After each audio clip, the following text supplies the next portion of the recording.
Hey,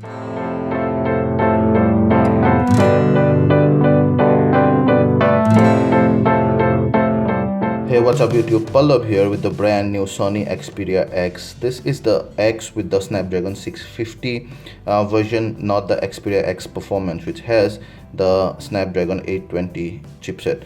This one costs just under 49,000 here in India, and in US it cost about $550. I checked it on B&H and even on Amazon. In this particular video, we're gonna do a full review. You can see the box, that's the demo review box that we got, and it's very minimalistic. You see the X logo there, very faint, and then we have the rose gold color. You get three other colors including a lime gold dual SIM version.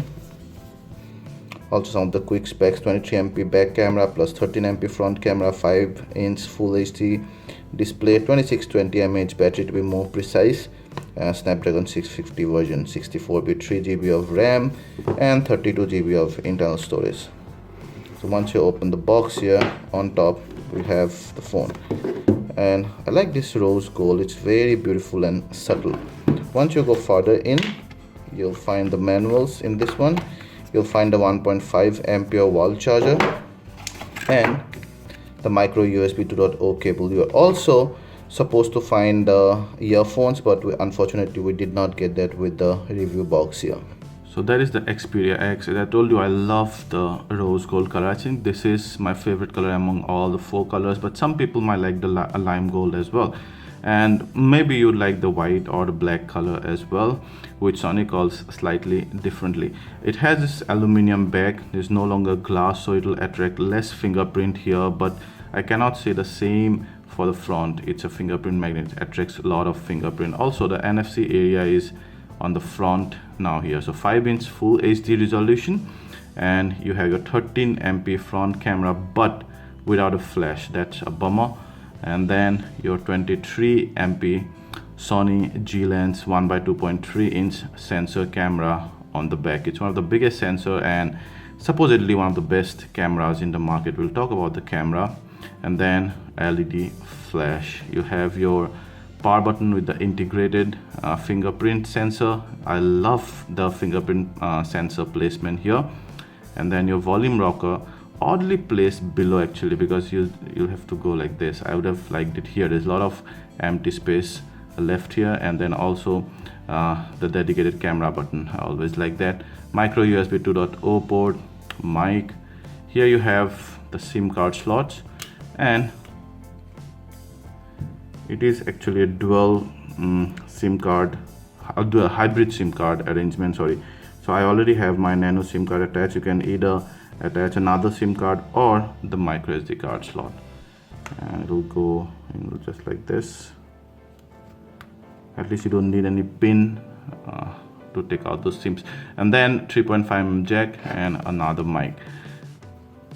I like this touch as well.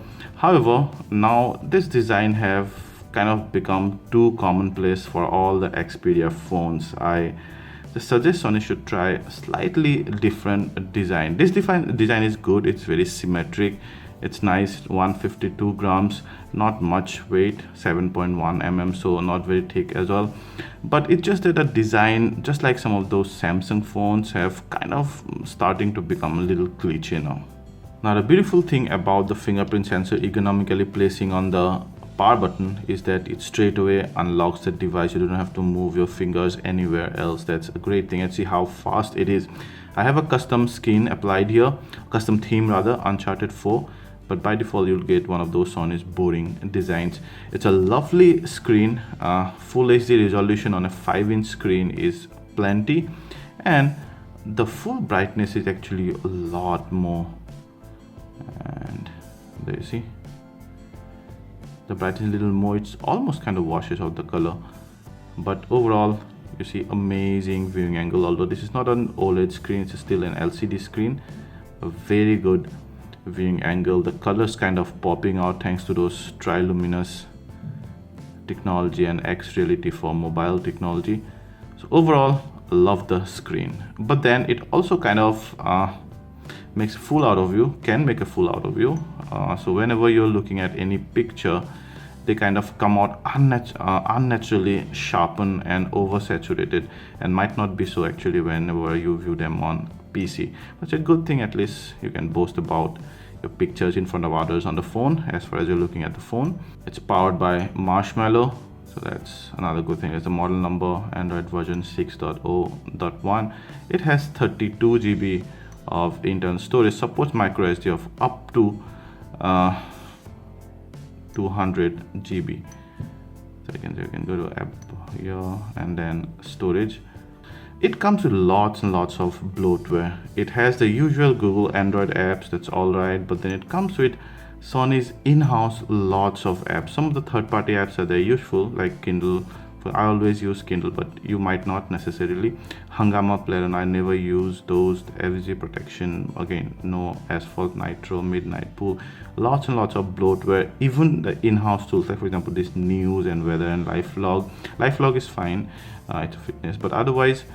And also they give a lot of notifications without asking you. That's another thing. See, so that's so many software and widgets here and there, so it kind of looks very spammy. Of course you can go ahead and uninstall many of those, but still by default I think there should have been slightly cleaner UI, knowing the UI is so subtle, smooth, and does not lag at all. Yeah, smooth UI overall for daily usage.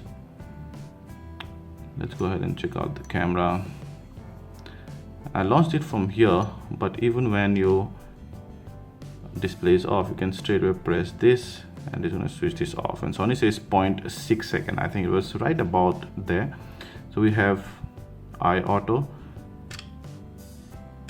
and it's quite fast. You see I have a plain white background. Generally cameras find it tough to focus on those. You can go to the video mode.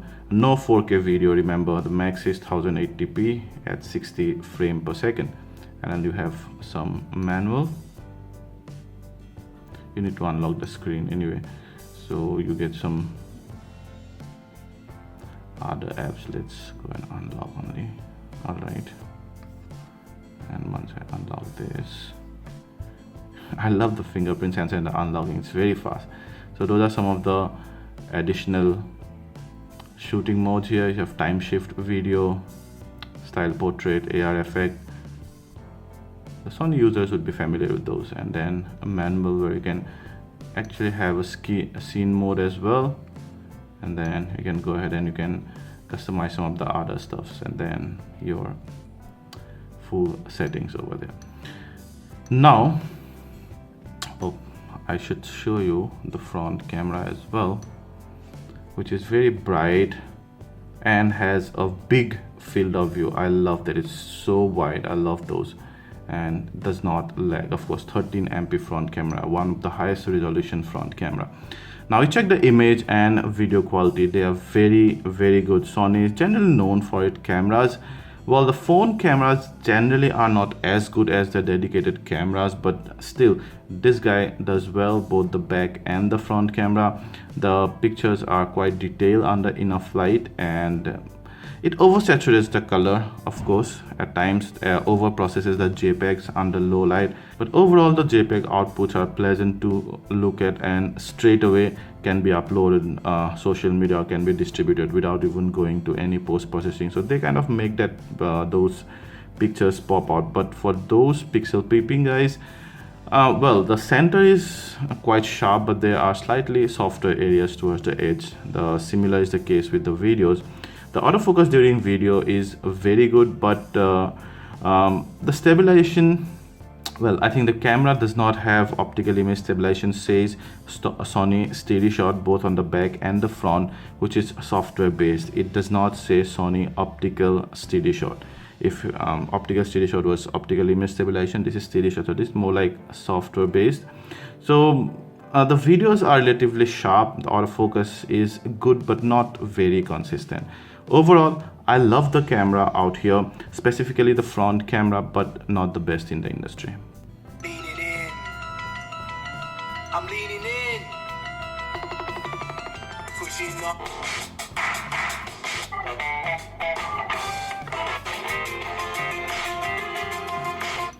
The music output is usual, nothing much to write home about. It has a good amount of bass and treble, but not very loud, I suppose. But still, I think it's a good enough audio output. Let's go and check out some of the videos. Let's say, for example, this one.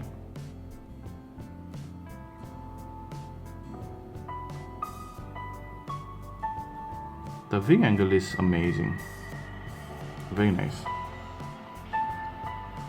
That stuff went everywhere, by the way, in every crack. Very hard to wash off. I like the surround sound. We have dedicated It's our bass whole lives heavy, to studying the gives paranormal proper and emphasis on the studying all over vocals. city. There are people out there that need our help. Best of all, the vocals are not enhanced digitally. They are very natural. Better at quantum physics than you. Movies are better to watch than listening to music, but obviously, because it supports high-res audio, FLAC audio, lossless audio, I would have loved to review the earphones. The ACC10 earphones are amazing. I'm sure this would be good as well. Although Sony has some high-res, headphones that are very expensive that you can buy optionally, but I would have loved to review the supplied ones. We did some benchmark testing on this device, and it's consistently scored just above the average, but not exactly towards the top. And that we understand it has the 650 chipset, and that's almost kind of a mid-range chipset. Even the Redmi Note 3, which cost 13,000, has that. So overall, the performance is not bad. It does very good in gameplay as well, but just not at the top. Does not justify the price basically. So then guys, what do you think about the Sony Xperia X? Let's talk about some of the pros. The main pros are, number one, the camera. Number two is the audio output. Also, I like the audio output. The camera, mainly the front camera, is really good. The back camera also. And number three is the display. Despite of being a full HD display at 5-inch, it's plenty and it's very bright. The viewing angle is very good, sharp display. Also the dedicated camera button. And I also like I like the software that Sony provides, but then there are just too many of them. I like the stable and smooth UI though. Some of those cons would be, number one, that the design have kind of become slightly cliched, I'm afraid. And number two is the video recording. I have a lot of problems with the video recording before also. You cannot record longer video duration because the device keeps getting heat up, and even if it does not get heated up to an alarming level, the phone will automatically switch off the video or stop the video. So that's really annoying, and that error keeps popping up, that because of heating issue, the following following functions are disabled and this and that, a lot of error messages. So that's something that I really did not like. But otherwise, the still performance is great. Plus, the biggest con could be the price. At 49,000, I just feel it's slightly on the pricier side. It has a lot of things going for it, but if you ask people, and specifically right now, where you get a lot of these Chinese companies that bring in very high-end spec sheet for such low price. Of course, they do not give you the same probably the raw material quality or the after sales service or that particular brand image, but still a lot of people are going for those, mainly because those are cheaper options. You also have the OnePlus 3, which is not exactly a cheap option, but then again gives you the flagship, almost the flagship qualities and spec sheet for a much lower price than this, specifically that video recording and only a mid-range chipset. So these two areas could have been better. If you like this video, please hit the like button, ask anything related to this, and we'll try to answer them all. And please subscribe to our channel and share this video to share your love. Thank you.